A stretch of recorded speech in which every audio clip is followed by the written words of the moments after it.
Okay, we're going through our swathers, doing our winter maintenance on these, getting ready to start on them anyways. This is a Durabine 416 header. It's what all my swathers have on them. Start over here. We're going to replace the cages. These last about 2 years. Sometimes we'll get a third year out of them before they really start getting beat up. And a lot of times people grab these to turn the pods when they're changing their blades. So they kind of get sharp. We're going to replace them. It's not that they're not doing their job. They're just kind of beat up and going to start cutting people. So we're going to replace those. Then we're going to go through on this particular swather. It's got, what, 4 seasons of running on it? I think 4 seasons of running. And these deals here in the centers where that's the one thing, this is the one main reason that sets New Holland swathers rotary headers aside from everyone else. The only downside is they take a lot more horsepower to run these headers the way that you're going to run a Massey or a John Deere rotary head, is because New Holland has the patented floating auger design. It takes a lot more horsepower to run, and that's why people kind of complain, because I feel like New Holland swathers are definitely a little underpowered. If you were wanting to run that 12-13 miles an hour, if you have the fields to run that fast. We don't. Ours are kind of rough, so even if you had the power to run that fast, you never would, because you just tear the machine up. But the thing that sets New Holland's apart is the floating auger, number one, because you have 0 double cut. Masseys are second best, and John Deere's are complete shit for double cut. They just completely mulch the hay. You can set your pods any direction you want to set them. They are absolute garbage for putting up quality alfalfa hay as far as double cut and not getting your hay to cure. Massey tried to kind of start competing with New Holland, because New Holland has the rubber conditioner rollers, which I do not run. I don't run the steel rollers because they don't cure hay, and I don't run New Holland's rollers anymore because I run B&D crushers. They're basically the same price as the New Holland rollers, rubber roller, full contact roller, and they make beautiful alfalfa hay. So we switched all of our swathers to that last year, and I probably gained at least 16 hours of dry time to the New Holland rubber rollers, and the New Holland rubber rollers are probably a day ahead of the Massey double conditioner rollers, and probably 2 to 3 days ahead of the John Deere's. John Deere will not cure hay. It's not, I don't much blame it on the conditioner as much as I do just double cutting the hay. They're terrible at it. So as far as the tractor itself, the swather itself, New Holland, John Deere, Massey, McDon, all of them, you might as well just throw them in the garbage can, because they're fucking garbage. Every one of them, I've been around every one of them. They're all trash. No one has a good design for a swather, but New Holland does have an excellent design for their header. And this is why. Massey is a one-piece cutter bar. You hit a rock or something, it blows the cutter bar up. You got to pull the whole thing apart. New Holland, I can take this pod out, I can take this pod out, I can take this pod out. I can split this whole header down if I have one failure and rebuild any portion of it in just a matter of hours. So that is really nice. If you're in bad conditions, rocky conditions, things where you're going to have an impact with your header, New Holland is by far the best header for maintenance, and it's the best header for the cleanest cut hay as far as no double cut. And what I mean by double cut is it's got the floating auger in here to pull the hay away from the pods, and it doesn't give the pods time enough to recut that hay that's sitting on top of them because it can't get away from it. That's what I mean by double cut. So we're going to replace these cages. We're going to replace I'm going to replace the full turtle shell, and we went to the ones with the lifters on them. That I just like it a little better for wear. I mean, we're in a lot of sand and dirt and things that just wear things out. As you can see, these kind of got holes in it. The turtle shell isn't in terrible shape, so I'm going to keep these, and I might buy the lifters for them, but the lifters are pretty expensive. It's about a $30 difference between buying a complete pod versus buying just the lifter and the bolt pack.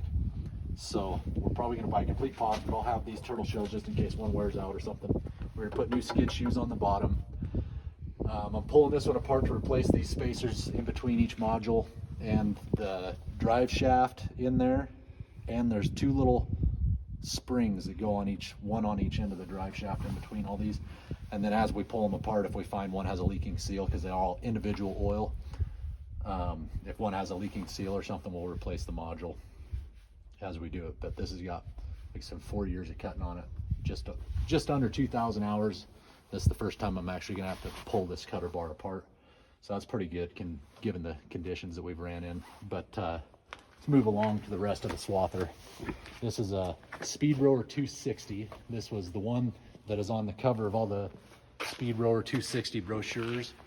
This is the one that they ran down in Arizona and stuff to make all the brochures and literature about these 260s. And I ended up buying it from New Holland when they basically first come out. So this is one of the first 260 swathers, and they kind of redesigned this as far as the way that it sits compared to the 240s and 220s. They set the ass end of the swather back down, because when they went to the 240s and the 220s, for whatever reason, when they came away from the H8080s, they raised the ass end of the swather up way up with the airbag systems, and they had longer forks, and everything about it was just way up, so you almost had to have your feet on the front windshield, and had no one like that. So like I took my 240 and I put a straight axle in it, set the ass end back down, got rid of the airbags, and put the H8080 forks on the tires, and then they took these and they had them at such an angle that it was wearing out this side of the front bushing, because it's sitting like this trying to keep this crazy wheel straight. So it's wearing out this side of the top bushing and the back side of the lower bushing. So we cut it off. This one's just been broke. I haven't cut this one off, but we cut that off on my 240 and moved it straight and put it back in, and we haven't wore these bushings out at all, and leveled the ass end of the swather back out with the rest of the swather. And that's what they figured out, that didn't work. So the 260, they lowered the ass end back down the way it was and weighted. This one's got a weight kit in it to just help the ride when you're in rough conditions and whatnot. This swather's really dirty. It's got a few oil leaks we got to fix and whatnot. We're servicing the engine right now. It's got a leak on the planetary under here, an O-ring that's leaking down there. And then this mess right here, this is another stupid New Holland design. They should have put the spout out here where you could fill this without spilling it all over the place, because you're not gonna fit the head of a 5-gallon bucket in here. So unless you got a hand pump, you're not gonna be able to fill this without making a mess. They should have spouted that out the edge. But I hate everything about the New Holland swathering machine itself. The H8080 that we own is phenomenal. And then they went to the 240s, and that was like they jumped off a fucking cliff. But they kind of come back around with the 260s, but there's a lot about this I don't like. I'm having to put a new wiring harness in it. And I contemplated the idea of going to Massey swathers. I would never, ever go to John Deere. I ran some of the, what were they, R450s and the W260. And my God, it's like taking a step back in a time machine. They're wear you out. They're so tough to steer, and New Hollands are really nice to drive, but there's just a lot of quirky shit that they did that I just don't like. I think Massey, like if you were to give John Deere's a 0% a failure, 100% F failure for a full swather, you would be correct. The header on a New Holland swather gets a B+. It's a really good header. Massey's get a D. John Deere's get an F again. And the New Holland swather I would give a D, and the Massey swather I would give a D+. So they're all failures. They're all junk. No one can tell you that a swather, the machine, the tractor itself is just phenomenal, because you would be lying. They are shit. Every one of them. I've been around them all. They are all shit. So this is a good video for me. Everyone says I'm so biased New Holland. I can tell you right now, this is a piece of shit. The only thing that's good about it is that header. That header is unmatched by anyone on the market. Hands down. That's the only reason why I own them. But Massey, so I contemplated, I was like, man, I'm having wiring harness issues on these. So I call down to our local dealership and I talked to the mechanic, and he said, yeah, I did just as many wiring harnesses on the Masseys as I did the New Hollands this year. Brand new swathers, they're wearing out harnesses because the way they route them, and it's just stupid. So I'm not going to gain anything there. I'm definitely going to lose something by having to deal with Massey's header.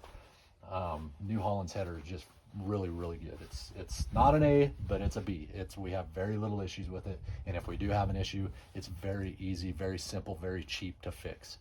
So that is my rant on swathers. I think all their machines are garbage. Massey has the best machine, but not by much. You wouldn't gain really anything going to a Massey, because you're going to drop off a lot by losing the header. If you're in really smooth ground and you want to haul ass, the Massey's probably the Swather to have. If you're in kind of tough conditions, New Holland's going to be the Swather to have. But that's kind of where we're at on this. We're servicing this all up. I got to change the wiring harness on this machine, fix a leak on the planetary, and pressure wash it. And then we're going to go through the header really well and do all that. But this is the first of my 3 Swathers. I have an H8080 and a Speedrower 240 that we got to go through as well. If you want to pan out, they're sitting right there. So those 2 are going to be getting gone through. But under here, if you guys want to, I'll take this. If you want to look at what these conditioner rollers look like after a year of a lot of rocks and a lot of dirt, there's absolutely nowhere. These are B&D crushers. Phenomenal conditioner rolls. I'm a huge fan. They condition the hay absolutely beautiful. That was the best improvement I've ever put on a Swathers right there. And they're the same price as New Holland rollers. So I would recommend these on every manufacturer of Swather. If you're wanting to cure hay and make really nice, pretty, soft hay, this would be the conditioner to have. So anyways, catch you next time.